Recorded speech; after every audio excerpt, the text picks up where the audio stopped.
こちら猫ノベル通信緊急速報です。友人宅への不法侵入及び気象標本クジャク山繭の窃盗損壊事案が発生。容疑者の少年はポケット内での証拠隠滅を図るも失敗。被害者エーミール氏によるそうか君はそういうやつだったんだなという冷徹な精神的死刑宣告を受け、自らの全コレクションを指で押しつぶすという凄惨な自己破壊行動へ至った模様です。僕はそれを手に入れさえすれば他のものは全部あげてしまってもいい。その熱情が全ての破滅の始まりでした。放課後の雑談ラジオ国語対話へようこそ。物語オタクのアイドル司会 MC です。今夜は教科書の裏ボスヘルマン・ヘッセの少年の日の思い出を攻略します。ごきげんよう。物語の構造をハックする紳士猫です。して今回はまた我々オタクの狂傷をえぐる精神的ブラスターを選びましたね。これは単なる少年の成長譚ではありません。教えの歪んだ愛が法的ラインを超え社会的に抹殺されるまでの炎上確定の記録ですよ。もうまたそんな救いのない解釈して。ほら見てくださいよ、恒例の画伯のイメージイラスト。主人公が焦がれたクジャク山繭です。この栗色と黄色の文様、そしてビロードのような質感、まさに尊いの具現化。完全に SSR 確定演出じゃないですか。はあ、実に見事な伏線の回収だ。 MC 氏が描いたその粉を吹いてひしゃげた羽の描写、素晴らしい。それは美しく標本膜に収まった姿ではなく、焦りと手汗で価値が暴落し、取り返しのつかないジャンク品へと変貌した哀れな慣れの果てを予言していますね。いや、これ鱗粉のキラキラ感を表現したつもりなんですけど、ジャンク品ってそんなリサイクルショップのワゴンセールみたいな扱いなんですか？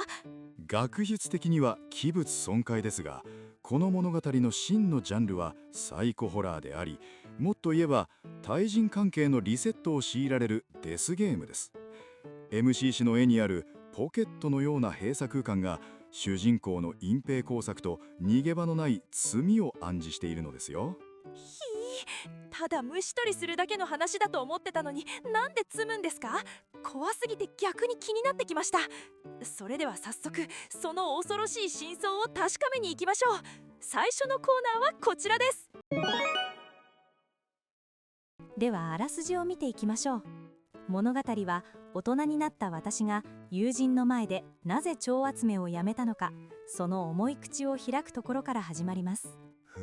いわゆる回想形式ですね。現在進行形ではなく、確定した過去の罪の告白というわけです。時は10代前半。貧しい僕は蝶集めに命を懸けていましたが、凛花の完璧少年エーミールには勝てません。自慢の小紫を見せても天使が悪い、せいぜい20ペニヒだねと冷笑され、強烈なコンプレックスを抱きます。見事なマウントですね。専門知識で相手の好きを価格換算して踏みにじるオタク特有の悪しきミューブです。そんなある日、ついに幻のクジャク山繭がエーミールの家で羽化したという噂が。僕はその姿を拝むため留守の部屋に侵入。天使板の上にある神々しい画を見た瞬間、魔が差して盗んでしまいます。窃盗罪成立。ここで引き返していれば不法侵入で済んだものを欲望判定に失敗しましたね。部屋を出ようとしたその時、メイドの足音が。パニックになった彼はあろうことか繊細な画をポケットにねじ込みます。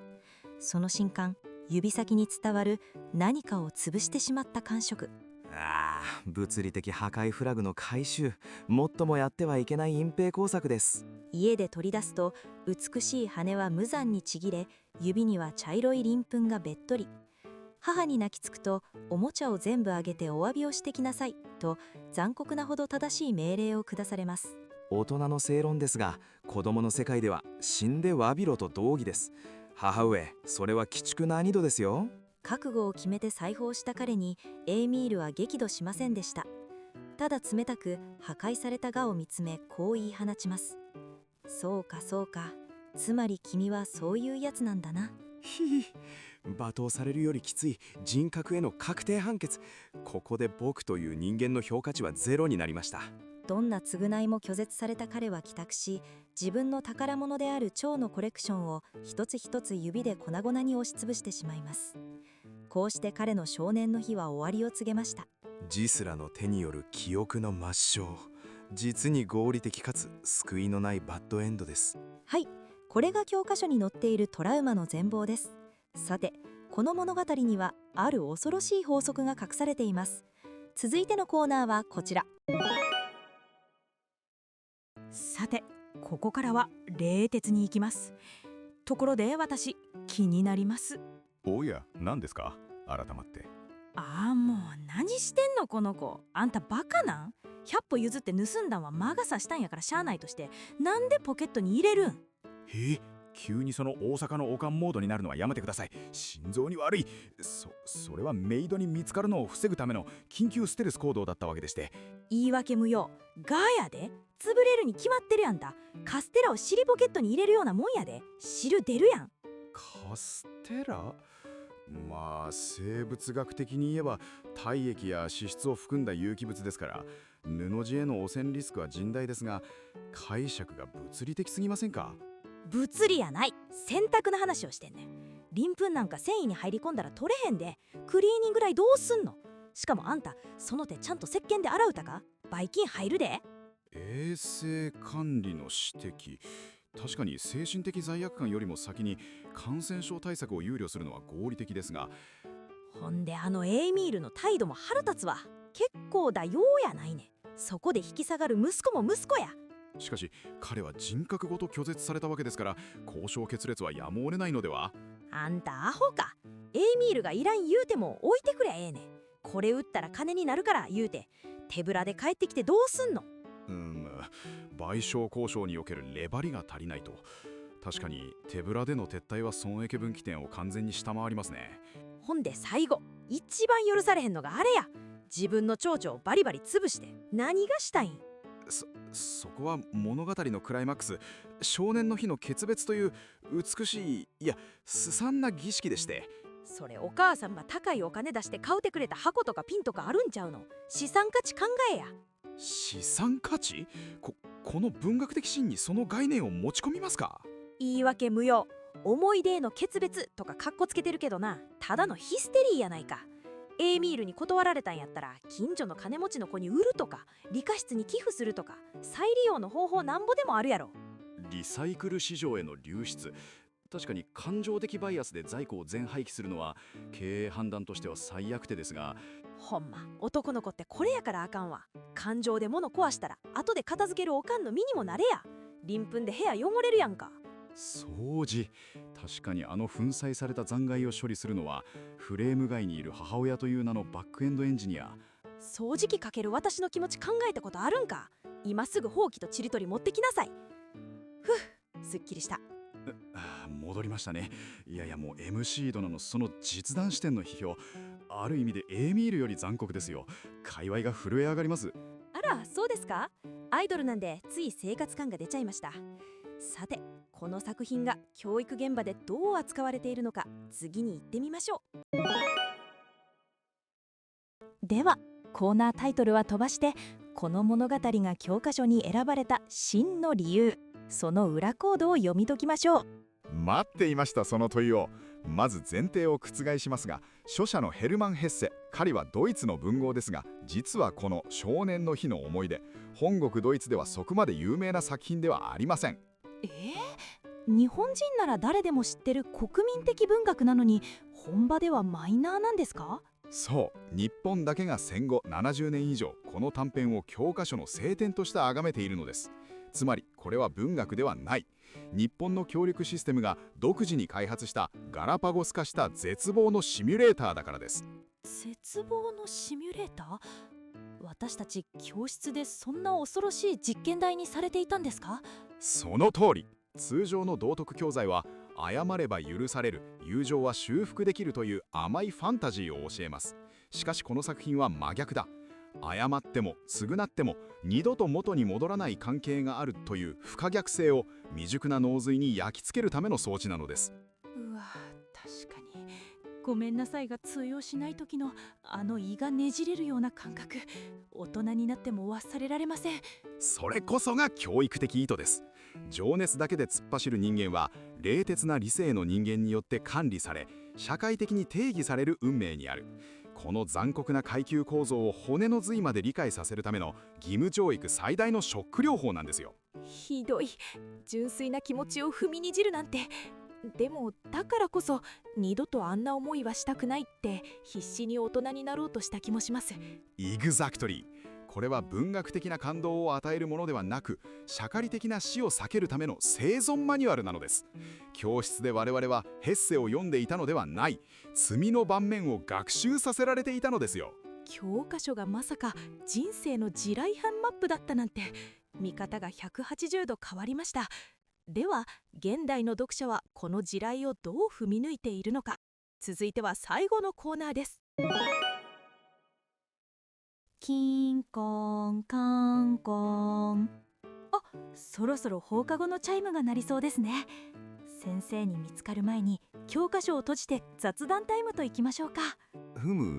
正規の授業時間では扱えない不都合な真実を語るにはこの黄昏時が最適ですね。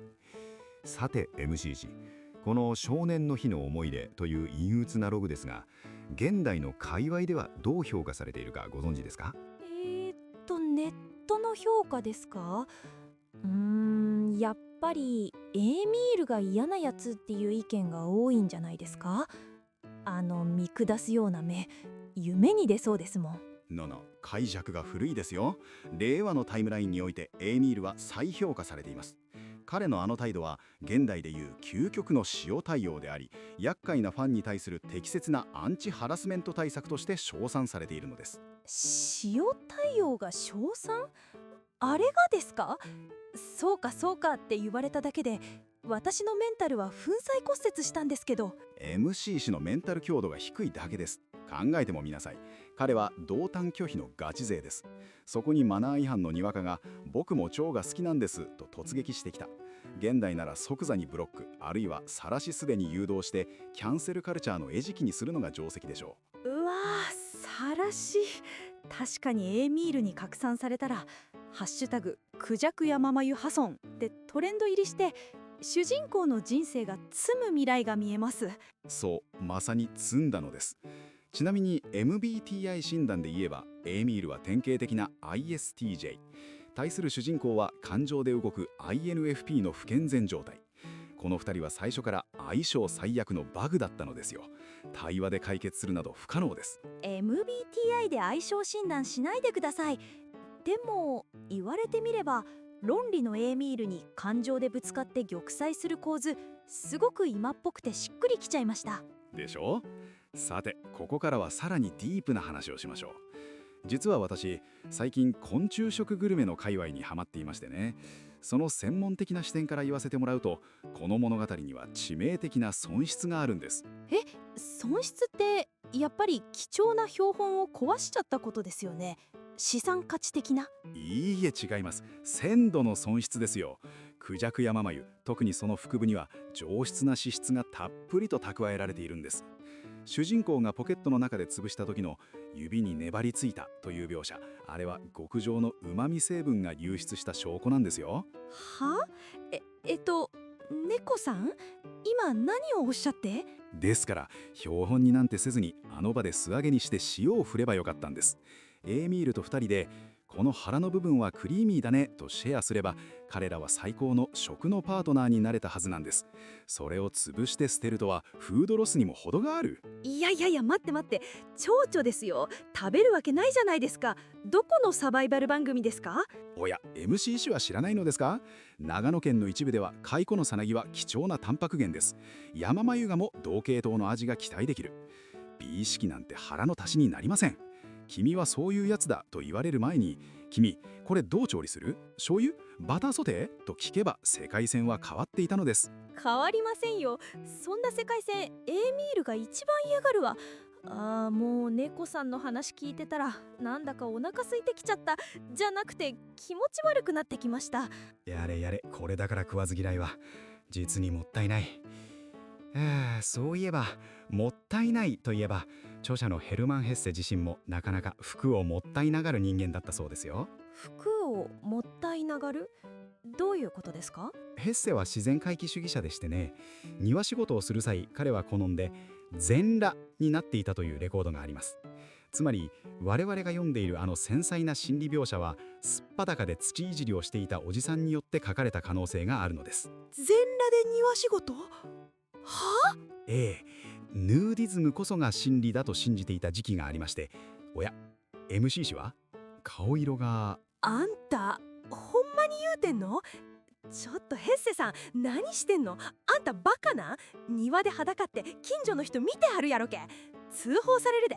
いい、出たリアリストのおかん。いやいや、これは自然との一体化を目指す崇高な思想です。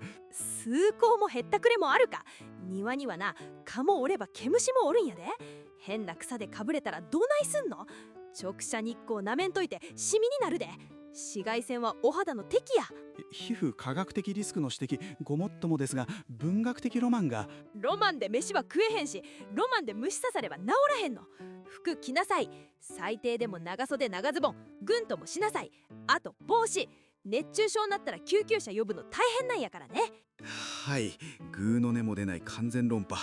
MC 氏こそが現代のエーミールかもしれませんね。失礼しました。私実は学生時代にスーパーの青果売り場でバイトをしてて、野菜ソムリエの希釈も取ったことがあるんです。だから土いじりの大変さと衛生管理にはつい厳しくなっちゃって。野菜ソムリエ？ MC 氏のその生活感あふれるスキルの数々、もはやアイドルの設定を逸脱していませんか？界隈がざわつきますよ。アイドルは体が資本ですから。さて、そんなわけで放課後の時間も終わりです。